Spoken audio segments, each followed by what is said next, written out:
श्री स्वामी समर्थ. अवधूत चिंतन श्री गुरुदेव दत्त. नमस्कार. सद्गुरू स्वामी समर्थ याच यूट्यूब चॅनलवरती तुम्हा सर्वांचं खूप खूप स्वागत. श्री दत्तगुरू आणि श्री स्वामी समर्थ महाराज यांच्या कृपा आशीर्वादाने आणि तुमच्या सर्वांच्या प्रेमाने जो आमच्या यूट्यूब चॅनलला आतापर्यंत प्रतिसाद मिळालाय त्याबद्दल तुम्हा सर्वांचं खूप खूप आभार. याचाच पुढचा भाग म्हणून आपण श्री दत्त अवतार जे जे आतापर्यंत या धर्तीवरती अवतरले ते दाखवण्यासाठी एक प्रयत्न करतोय आणि आजपासून आपण ते सुरुवातही करतोय.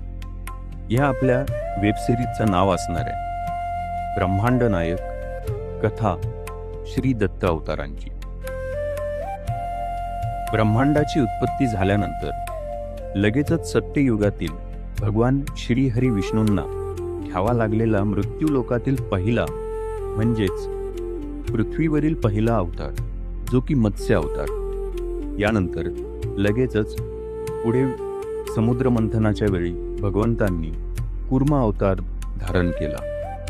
या सगळ्यांमध्ये त्रिदेव म्हणजेच सृष्टीचे रचेता ब्रह्मदेव, श्री हरी विष्णू आणि भोलेनाथ महादेव यांना सत्ययुग, त्रेतायुग, द्वापरयुग यानंतर येणारं कलियुग याबद्दल जास्त चिंता भेडसावत होती. कारण कालांतराच्या मानाने सर्वात लहान जरी कलियुग असले तरी कलियुगामध्ये मानवाचे रक्षण करणे सर्वात अवघड होते. कलियुगामध्ये मानव जातीचे रक्षण करणे अवघड का जाणार होते? कारण या युगामध्ये इतर युगांप्रमाणे भगवंताला उग्र किंवा शक्तिशाली अवतार घेऊन कोणाचा वध करून मानव जातीचं रक्षण करायचं नव्हतं. भगवंताला उग्र किंवा शक्तिशाली अवतार घेऊन कोणाचा वध करून मानव जातीचं रक्षण करायचं नव्हतं. तर मग कलियुगात भगवंताला नेमकं काय करायचं होतं? मानव जातीचं रक्षण कसं करायचं होतं? कुणापासून करायचं होतं? या सगळ्या गोष्टी आपल्याला समजून घ्यायच्या असतील तर आपल्याला त्यापूर्वी मंदारमाला म्हणजे काय, कालचक्र म्हणजे काय, युग म्हणजे काय या गोष्टी थोडक्यात समजून घ्याव्या लागतील. तर आजच्या पहिल्या भागामध्ये आपण या गोष्टींकडे थोडंसं लक्ष घालूयात. आणि पहिल्या भागामध्ये दत्तजन्माचं कारण काय, मानव जातीचं रक्षण कलियुगामध्ये भगवंताला कोणापासून करायचं होतं या गोष्टी समजून घेऊयात. जवळपास सगळ्यांनाच माहिती आहे की 4 युग आहेत. पहिले सत्ययुग, दुसरं त्रेतायुग, तिसरे द्वापरयुग आणि चौथे म्हणजेच अंतिम कलियुग.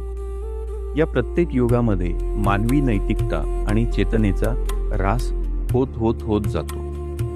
या 4 युगांना एकत्र केल्यास जो एक कालखंड तयार होतो त्याला मंदारमाला असे म्हणतात. या 4ही युगांना एक विशिष्ट वैशिष्ट्य आहे आणि त्यांचा एक विशिष्ट कालावधी देखील आहे. सतयुग सर्वात दीर्घकाळ आणि कलियुग सर्वात लहान आहे. प्रत्येक युग पुढील युगात बदलतो. या सर्वांचा एक साधारणपणे जर आपण विचार केला तर यांचा जर पिरियड आपण किती होता हे बघायला गेलो तर सतयुग साधारणपणे 17,28,000 वर्षांचं, त्रेतायुग 12,96,000 वर्षांचं, द्वापरयुग 8,64,000 वर्षांचं आणि कलियुग 4,32,000 वर्षांचं. यातील पहिलं सतयुग आपण बघूयात. पण सतयुगाकडे वळण्यापूर्वी मी पुन्हा एकदा आपल्या सर्व प्रेक्षकांना सांगू इच्छितो की या 4 युग आपल्याला बघणं खूप गरजेचं आहे. आपल्याला दत्तजन्म किंवा गुरु अवतार का घेतला? कारण आपण आतापर्यंत जे बघतोय यापूर्वीचे जे भगवंतांनी अवतार घेतले ते भयंकर उग्र शक्तिशाली होते. मग तसा अवतार कलियुगामध्ये धारण का नाही केला भगवंतांनी हा प्रश्न बऱ्याच जणांच्या मनात पडलेला असतो. त्यामुळे आपल्याला या सगळ्या गोष्टी समजून घेणं गरजेचं आहे. तर आपण वळूयात सतयुगाकडे. या युगाला सतयुग किंवा सत्ययुग असं देखील म्हणतात. या युगाला सत्य, धर्म, नैतिकता आणि ज्ञान यांचं वर्चस्व आहे. लोक परिपूर्ण होते, त्यांच्यात कोणतेही दुर्गुण नव्हते. ते दीर्घायुषी होते.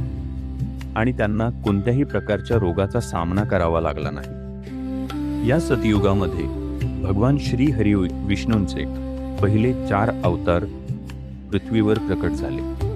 त्यातील पहिला अवतार मत्स्य म्हणजेच मासा, दुसरा कूर्म म्हणजे कासव, तिसरा वराह म्हणजे डुक्कर अवतार आणि तिसरा नरसिंह म्हणजे अर्धा सिंह अर्धा नर असा अवतार प्रकट झाले. हे 4ही अवतार भगवान श्रीहरी विष्णूंनी मानवजातीचं रक्षण, त्यांचे कल्याण आणि धर्माचं रक्षण करण्यासाठी केले. आपण पहिला अवतार बघूयात, मत्स्य अवतार. भगवान विष्णूंनी मत्स्य अवतार घेतला कारण एका महाप्रलयामधून मानवजातीला आणि पृथ्वीवरील सर्व जीवसृष्टीला वाचवण्यासाठी त्यांना पृथ्वीवर एक महापूर येण्यापासून रोखायचे होते. हा अवतार विष्णूंच्या दशावतारापैकी पहिला अवतार आहे, ज्यामध्ये त्यांनी माशाचं रूप घेऊन राजा सत्यव्रत याला जहाजात बसून वाचवले आणि सर्व पवित्र धर्मग्रंथांचे रक्षण केले. दुसरा कूर्म अवतार. कूर्म अवतार म्हणजे भगवान विष्णूंचा कासव अवतार, जो की दशावतारांपैकी दुसरा अवतार आहे. समुद्र मंथनाच्या वेळी मंदार पर्वताला आधार देण्यासाठी भगवान विष्णूंनी महाकाय कासवाचे रूप धारण केले. या अवतारात त्यांनी पर्वताला आपल्या पाठीवर आधार दिला, ज्यामुळे देव आणि दानव समुद्रातून अमृत काढू शकले. तिसरा अवतार यानंतरचा होता वराह अवतार. वराह अवतार हा भगवान विष्णूंचा तिसरा दशावतारांपैकी आहे, ज्यामध्ये त्यांनी पृथ्वीचे रक्षण करण्यासाठी एका महाकाय डुकराचं रूप धारण केलं होतं. जेव्हा हिरण्याक्ष नावाच्या राक्षसाने पृथ्वीला समुद्रात बुडवले, त्यावेळी भगवान श्रीहरी विष्णूंनी आपल्या दातांनी पृथ्वीला वर काढले आणि दातांवरती पृथ्वीला ठेवून हिरण्याक्ष सोबत युद्ध केले आणि त्या युद्धामध्ये हिरण्याक्ष या राक्षसाचा वध केला. हा अवतार भाद्रपद शुद्ध तृतीयेला साजरा केला जातो. भगवान विष्णूंच्या या अवताराबद्दल जेव्हा विषय निघतो, त्यावेळी काही तथाकथित विज्ञानप्रेमी असेही अकलेचे तारे तोडतात की पृथ्वीवरच समुद्र आहे, मग याच समुद्रामध्ये पृथ्वीला कसे डुबवता येईल. लॉजिकली विचार केला तर बरोबरही काही लोकांना वाटावं, पण या लोकांना एकतर आपल्या संस्कृतीचा थोडा सुद्धा अभ्यास नसतो. कारण आपल्या सर्व धर्मग्रंथांमध्ये सांगितलेलं आहे की पृथ्वी ज्या सूर्याभोवती फिरते, तो सूर्य आणि त्याची सूर्यमाला या ब्रह्मांडामधील अनेक सूर्यमालिकेपैकी एक आहे. आपल्या सूर्यमालिकेपेक्षाही प्रचंड मोठ्या सूर्यमालिका या ब्रह्मांडामध्ये उपलब्ध आहेत, ज्याचे पालनहार साक्षात श्रीहरी विष्णूच आहे. हे झालं शास्त्रांमध्ये वर्णन केलेलं आणि आपल्या उपनिषदांमध्ये वर्णन केलेलं, ग्रंथांमध्ये लिहिलेलं. पण विज्ञानवादी माणसं या गोष्टींना मानत नाही. म्हणून त्यांच्यासाठी पुरावा स्वरूप मी इथं सांगू इच्छितो की नासा या संस्थेच्या खगोलशास्त्रज्ञांनी विश्वाच्या म्हणजे ब्रह्मांडाच्या कोपऱ्यात पृथ्वीपासून तब्बल 12 अब्ज प्रकाश वर्ष दूर असलेल्या क्वासरभोवती फिरणाऱ्या एक प्रचंड जलसाठा शोधून काढलेला आहे. या ठिकाणी मी सर्वांना सांगू इच्छितो की 1 प्रकाश वर्ष म्हणजे 9,46,073 कोटी किलोमीटर म्हणजे 1 प्रकाश वर्ष. अशा 12 अब्ज प्रकाश वर्षांबद्दल आपण बोलत आहोत. आणि याद्वारेच तुम्ही ब्रह्मांड किती मोठं असेल त्याला आपण अनंत का म्हणतो याचंही आपण लॉजिक लावू शकतो. असो, या जलसाठ्याचं प्रमाण इतकं प्रचंड आहे की त्यामध्ये पृथ्वीवरील सर्व महासागरांच्या एकत्रित पाण्यापेक्षा सुमारे 140 ट्रिलियन पट म्हणजेच 140 लाख कोटी पट अधिक पाणी आहे. हा अफाट जलसाठा एका महाकाय कृष्णविवराच्या म्हणजेच सुपरमॅसिव्ह ब्लॅक होलच्या जवळ स्थित आहे, जे आपल्या सूर्यापेक्षा सुमारे 20 अब्ज पट अधिक विशाल आहे. आपल्याला जर साधारणपणे विचारलं की सगळ्यात मोठा ग्रह कोणता, तर ग्रहांपैकी आपण वेगवेगळ्या ग्रहांचं नाव सांगू शकतो. आणि या सगळ्या ग्रहांपेक्षा सगळ्यात मोठी गोष्ट काय, तर सूर्य. पण आपल्या सूर्यापेक्षाही 20 अब्जपट मोठं हे सुपरमॅसिव्ह ब्लॅक होल आहे. याच कृष्णविवराच्या भोवती APM 08279 अधिक 5255 नावाचा क्वासर आहे. पुन्हा एकदा नाव सांगतो, तुम्ही गुगलही करून चेक करू शकता. APM 08279 प्लस 5255 हा क्वासर आहे, जो 1000 ट्रिलियन सूर्या इतकी ऊर्जा उत्सर्जित करतो. खगोलशास्त्रज्ञांच्या मते हा क्वासर जगातील आढळलेला सर्वात दूरचा आणि सर्वात मोठा जलसाठा धारण करतो. हे उत्तर आपण त्या विज्ञानप्रेमींना देऊ शकतो की आपल्या सनातन धर्मामध्ये सांगितलेल्या गोष्टी कुठल्याही खोट्या नाहीयेत. असो, पुढचा आपण अवताराकडे वळूयात. सतयुगातील तिसरा अवतार म्हणजेच नरसिंह अवतार. हिरण्याक्षचा मोठा भाऊ हिरण्यकश्यपू होता. हिरण्याक्षच्या वधानंतर हिरण्यकश्यपूने प्रचंड घोर तपश्चर्या करून ब्रह्मदेवांकडून या भूतलावरील सर्वात शक्तिमान होण्याबरोबरच असा वर मागितला होता की त्याला ना अस्त्राने, ना शस्त्राने, ना दिवसा ना रात्री, ना दानव ना मानव ना देव, त्याला यापैकी कोणीही मारू शकणार नाही. हा वर मिळाल्यानंतर हिरण्यकश्यपूने संपूर्ण पृथ्वी, पाताळ आणि स्वर्गलोकावर एकामागून एक आक्रमण केले आणि सर्व आपल्या अधिपत्याखाली घेतले. देव, मनुष्य, ऋषीमुनी सर्वांना तो छळू लागला. देवाची प्रार्थना बंद केली. जो देवाची प्रार्थना करेल त्याला मृत्यूदंडाची शिक्षा असायची. अशा हिरण्यकश्यपूच्याच घरात त्याचा प्रल्हाद नामक मुलगा भगवान श्री हरी विष्णूंचा खूप मोठा भक्त होता. त्यालाही हिरण्यकश्यपूने मारण्याचा प्रयत्न केला, पण प्रत्येक वेळी भगवंताने भक्त प्रल्हादाचे रक्षण केले. म्हणून भगवान श्रीहरी विष्णूंनी दशावतारांपैकी नरसिंह हा अवतार शक्तिशाली आणि उग्र रूप धारण केला, ज्याने हिरण्यकश्यपू या राक्षसाचा वध केला. हिरण्यकश्यपूने देवतांना आणि जगाला त्रास दिला होता. त्याचा मुलगा प्रल्हाद हा भगवान विष्णूंचा परम भक्त होता. देवांच्या विनंतीवरून भगवान विष्णूंनी वैशाख शुद्ध चतुर्दशीला अर्धमनुष्य आणि अर्धसिंह अशा रूपामध्ये अवतार घेतला आणि हिरण्यकश्यपूचा वध केला. यामुळे वाईटावर चांगल्याचा विजय झाला आणि प्रल्हादाचे रक्षण झाले. या सतयुगामधील भगवान श्रीहरी विष्णूंनी घेतलेले हे अवतार. यानंतर पुढील येणारं युग त्रेतायुग. या युगाला धर्मयुग असं देखील म्हणतात. या युगामध्ये धर्म थोडा कमी झाला, पण तरीही सत्य आणि नैतिकता प्रबळ होती.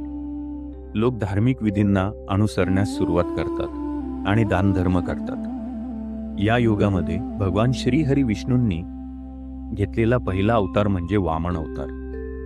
प्राचीन काळी बळी नावाचा एक पराक्रमी आणि दानशूर असुर राजा होता. तो भक्त प्रल्हादाचा नातू होता. भक्त प्रल्हाद म्हणजे हेच ज्यांच्यासाठी भगवान श्रीहरी विष्णूंनी नरसिंह अवतार घेतलेला, ज्यांना वाचवण्यासाठी. त्यांचा हा नातू बळीराजाने आपल्या सामर्थ्याने देवांचा पराभव केला आणि स्वर्गासह तिन्ही लोकांवर म्हणजेच स्वर्ग, पृथ्वी आणि पाताळ यांच्यावर राज्य मिळवले.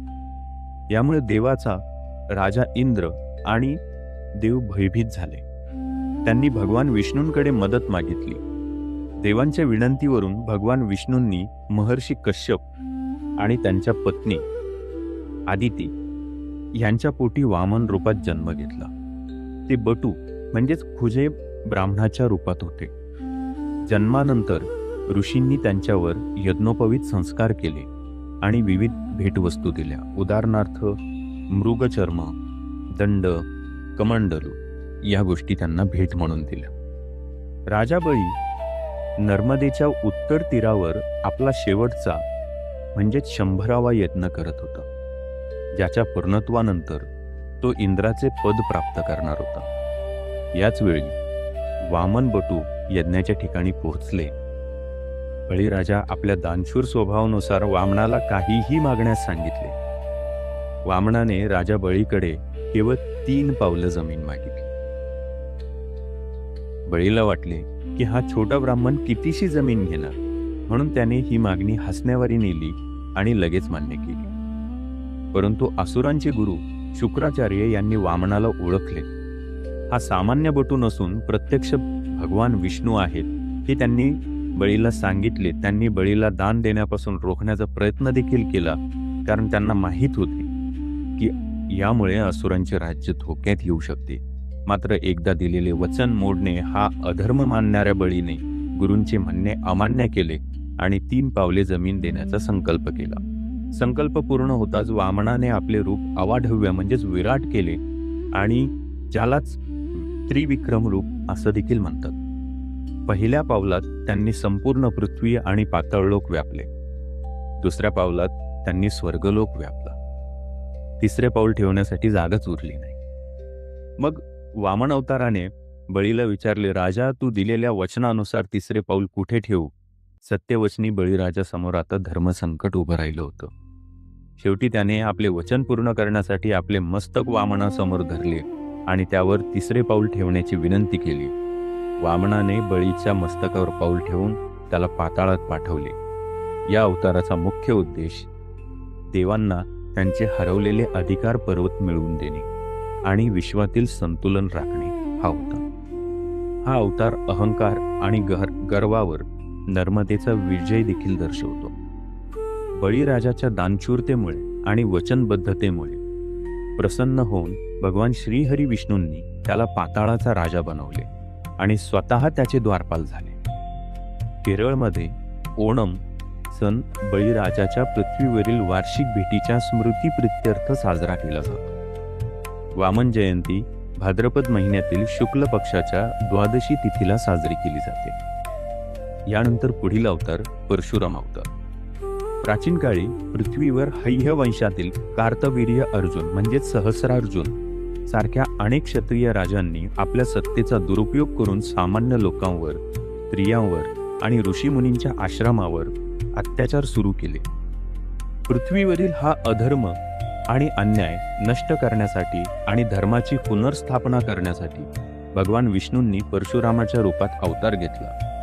अत्याचारी क्षत्रिय राजांचा बंदोबस्त करण्यासाठी परशुरामांनी 21 वेळा पृथ्वीवरील अधर्मी क्षत्रियांचा संहार केला. लक्षात घ्या, फक्त अधर्मी अन्यायी क्षत्रिय राजांचा संहार केला, सर्व क्षत्रियांचा नाही. काही ठिकाणी सरसकटपणे असं दाखवण्यात येतंय की क्षत्रिय मुक्त जमीन केली, क्षत्रिय मुक्त पृथ्वी केली. तसं नव्हतं, फक्त अधर्मी जे होते त्यांना मारण्याचं काम केलं होतं. आणि या युद्धानंतर जिंकलेली सर्व जमीन कश्यप ऋषींना दान करून परशुराम तपस्या करण्यासाठी महेंद्र पर्वतावर गेले. त्यांनी समुद्र मागे हटवून पश्चिम किनारपट्टीवरील कोकण आणि केरळ ही नवीन भूमी निर्माण केली. त्यांनी भीष्म, द्रोणाचार्य आणि कर्ण यासारख्या महान योद्ध्यांना वेगवेगळ्या कालखंडामध्ये शस्त्रविद्या देखील शिकवली. आता परशुरामांच्या जीवनाबद्दल आपण बोलतोय आणि आपल्या वेब सिरीजचा विषय श्री दत्तात्रयांची आणि त्यांच्या अवतारांबद्दल आहे. तर या ठिकाणी मी आपल्या सर्वांना सांगू इच्छितो की आपण या सगळ्या गोष्टी जे बघतोय, भगवान विष्णूंचे दशावतार, कालखंड, मंदारमाला, तर त्यामागे हे देखील एक कारण आहे. कारण परशुरामांचे सर्वात पहिले गुरु हे श्री दत्तात्रय होते. बरेच जण म्हणतात की श्री दत्तात्रयांचा जन्म कधीचा, तर इथे तो एक पुरावा सापडतो की भगवान दत्तात्रयांचा जन्म त्रेतायुगाच्या आधी. आणि काही पुराणांमध्ये असं लिहिलेलं आहे की श्री दत्तात्रयांचा जन्म हा सतयुगामधील आहे. पुढचा अवतार राम अवतार. भगवान श्रीराम हे हिंदू धर्मातील एक प्रमुख दैवत असून त्यांना भगवान विष्णूंचा 7वा अवतार मानलं जातं. महर्षी वाल्मिकींनी रचलेल्या रामायण या महाकाव्याचे ते नायक आहेत. त्यांना भारतीय जन्मांसात त्यांच्या आदर्श व्यक्तिमत्वामुळे मर्यादा पुरुषोत्तम असं देखील म्हटलं जातं. श्रीराम यांचा जन्म त्रेतायुगामध्ये अयोध्या नगरीचे सूर्यवंशी महाराज दशरथ आणि त्यांची ज्येष्ठ पत्नी कौसल्या यांच्या पोटी चैत्र शुद्ध नवमी ज्याला आपण रामनवमी म्हणतो, या तिथीला झाला. अयोध्येचा राजा होण्यास पात्र असून देखील वडिलांनी म्हणजेच राजा दशरथांनी सावत्र आई कैकेयीला दिलेल्या वचनाचे पालन करण्यासाठी त्यांना 14 वर्ष आनंदाने वनवास स्वीकारावा लागला. यानंतर भगवान श्रीरामांनी वनवासामध्ये असताना वानर सेनेच्या मदतीने समुद्रावर रामसेतू बांधला, लंकेत पोहोचले. तिथे रावणाशी युद्ध करून त्याचा वध केला आणि सीतामातेला परत आणलं. हा भगवान विष्णूंच्या यापूर्वीच्या सर्व अवतारांपैकी पहिला असा अवतार आहे जो की माता सीता, जे की साक्षात श्री महालक्ष्मीचे रूप आहे, त्या सोबतीला सहचारिणी म्हणून होत्या. तसेच शेषनाग यांचा मानवी अवतार श्री लक्ष्मण व रुद्राचा म्हणजे साक्षात भगवान शंकराचा 11वा रुद्र अवतार म्हणजेच मारुती हनुमान हे देखील त्यांच्यासोबत होते. यानंतर पुढचे आले द्वापरयुग. या युगाला कामयुग असं देखील म्हणतात. या युगामध्ये सत्य आणि धर्म आणखी कमी झाले. काम, क्रोध, लोभ, मोह आणि मत्सर यांचा उदय झाला. लोक स्वार्थी होऊ लागले आणि त्यांच्या स्वतःच्या फायद्यासाठी इतरांच्या हिताचे बलिदान देण्यास देखील तयार असायचे. या अवतारामधील भगवान श्रीहरी विष्णूंचा एकमेव अवतार म्हणजे श्रीकृष्ण. श्रीकृष्णांचा जन्म श्रावण महिन्यात कृष्ण पक्षातील अष्टमी तिथीला मध्यरात्री रोहिणी नक्षत्रावर मथुरेत कंसाच्या बंदीशाळेत झाला. त्यांचे वडील वासुदेव आणि आई देवकी होते, परंतु त्यांचे पालन पोषण गोकुळामध्ये नंद आणि यशोदा यांनी केले. त्यांच्या जन्माचा दिवस कृष्ण जन्माष्टमी किंवा गोकुळाष्टमी म्हणून साजरा केला जातो. भागवत पुराणानुसार कृष्णाच्या बालपणातील कथा, लीला जसे की रासलीला, कृष्णलीला प्रसिद्ध आहेत. श्रीकृष्णाच्या जीवनाचा प्रत्येक पैलू जीवनातील कर्तव्याशी जोडलेला आहे. त्यांनी अनेक राक्षसांचा वध केला, ज्यात कंस, शंखासूर इत्यादींचा समावेश आहे. महाभारताच्या युद्धात त्यांनी अर्जुनाचे निमित्त करून संपूर्ण मानवजातीला आणि जीवनाचे आणि धर्माचे ज्ञान दिले, जे की आपण भगवद्गीता म्हणून ओळखतो. यानंतर कलियुग. या युगाला कलियुग किंवा कलयुग असं देखील म्हणतात. हे 4 युगांपैकी सर्वात वाईट युग मानलं जातं. या युगामध्ये सत्य, धर्म आणि नैतिकता जवळपास नामशेष होतात, तर दुर्गुणांना मोकळे रान मिळते. लोक अत्यंत स्वार्थी आणि हिंस्र होतात आणि एकमेकांची फसवणूक आणि शोषण करतात. सतयुगामध्ये आपण पाहिले की देव स्वर्गलोकामध्ये राहायचे, मनुष्य पृथ्वीवर आणि दानव पाताळात राहायचे. या युगामध्ये असलेले दानव किंवा राक्षस हे खूप जास्त शक्तिशाली, क्रूर आणि हिंस्र होते, म्हणून त्यांना मारण्यासाठी देखील भगवंताने जो अवतार घेतले ती या असुरांपेक्षा, या राक्षसांपेक्षाही रौद्र रूप धारण केलेले. यानंतर आलं त्रेतायुग. त्रेतायुगामध्ये धर्मसंस्थापना झाली. देव, मानव आणि दानव पृथ्वीवर एका वेळी एकत्रित राहू लागले. मग यावेळी जी असुर दानव प्रवृत्ती होत्या त्या सतयुगाच्या कंपॅरिझनमध्ये कमी हिंस्र,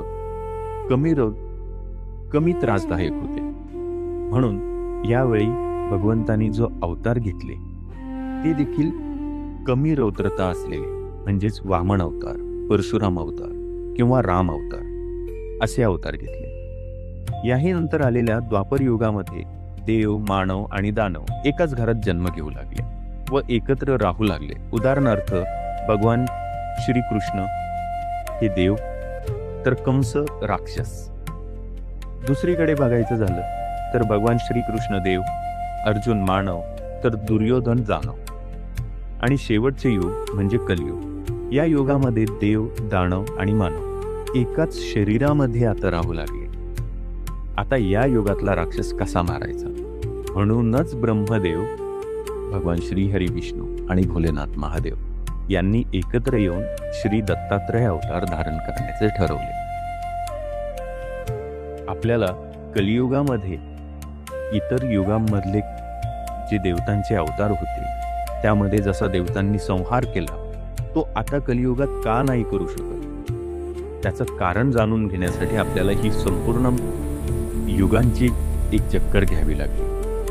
दत्तात्रय अवतार भगवान महादेवामुळे सर्वात शक्तिशाली, संपूर्ण विनाश क्षमता असण्याबरोबरच श्रीहरी विष्णूंच्या गुणामुळे संपूर्ण ब्रह्मांडाची सृष्टी, संपूर्ण ब्रह्मांडाची शक्ती सृष्टीचे पालन करण्यासाठी वापरणारा देखील आहे व ब्रह्मदेव यांच्या गुणांमुळे शांत व शीतल देखील आहे. इतर युगांमध्ये जसं धर्म धोक्यात आल्यास ते धोक्यात आणणाऱ्या दानव, राक्षस किंवा असुरांना दंड देण्याचे किंवा त्यांना प्रसंगी त्यांचे वध करण्याचे काम त्रिदेवांनी आपल्या विविध अवतारांद्वारे केले, जे की कधी कधी प्रचंड सामर्थ्यवान, शक्तिशाली तर होतेच, पण प्रसंगी उग्र देखील होते. पण कलियुगामध्ये मानवच देवगुण, मानवच राक्षस गुण व अंततः मानवच मानवगुण घेऊन आहे. म्हणून देवाला काहीतरी वेगळं करणं गरजेचं होतं. म्हणून दत्तात्रेयांनी आपल्या उपदेशाने व गुरुभक्तीचा महिमा सांगून मानवाच्या बुद्धीवर म्हणजे देवतत्वावरील कलीचा प्रभाव संपवला. पण प्रश्न होता या त्रिदेवांसमोर, आता हा प्रश्न होता की हा अवतार घ्यायचा कुठे, कधी घ्यायचा. कुठलाही अवतार भगवंत सहजासहजी तर घेत नाहीत आणि त्यात 3 महाशक्ती देवतांनी संपूर्ण सामर्थ्याने एकत्र येऊन तर कुठलाही अवतार घेतलेला नव्हता, जो की आता घेणं त्यांना गरजेचं होतं. मग तो जिथं घ्यायचा त्या घरातली लोक सुद्धा तेवढीच पवित्र, सामर्थ्यवान आणि तेजस्वी असावी. मग यासाठी सतयुगातील देवतांना ऋषीश्रेष्ठ अत्रि मुनी आणि माता अनुसया यांच्या पेक्षा चांगला पर्याय कुणीच दिसत नव्हता. कारण हे दाम्पत्य म्हणजे सत्व, सत्य आणि तपश्चर्येचे प्रतीक होते. अत्रि ऋषीचा रोज सत्संग, यज्ञ, ध्यान चालत असे. एकदा अत्रि ऋषींनी निश्चय केला की देवतांच्या त्रिकाळ शक्तीने माझ्या घरी जन्म घ्यावा. देवतांची त्रिकाळ शक्ती म्हणजे ब्रह्मा, विष्णू आणि महेश, व आमचा पुत्र म्हणून इथेच राहावे. यासाठी त्यांनी दीर्घकाळ तप चालू केले. त्यांच्या तपशक्तीवरती प्रसन्न होऊन ब्रह्मदेव, श्री हरी विष्णू व महादेव यांनी त्यांना वर दिला की आम्ही तुमचे घरी जन्म. यानंतर पुढील श्री दत्त जन्माची कहाणी आपण पुढील भागामध्ये पाहूयात. पुढील भाग नक्की बघा आपल्या सद्गुरू स्वामी समर्थ या YouTube चॅनलवर पुढच्या रविवारी म्हणजेच 21 डिसेंबर रोजी सकाळी 8:30 वाजेनंतर. तुम्ही जर आमच्या चॅनलवरती नवीन असाल तर चॅनलला सबस्क्राईब करा व या सिरीजमधील पुढील सर्व एपिसोडचे नोटिफिकेशन मिळवा.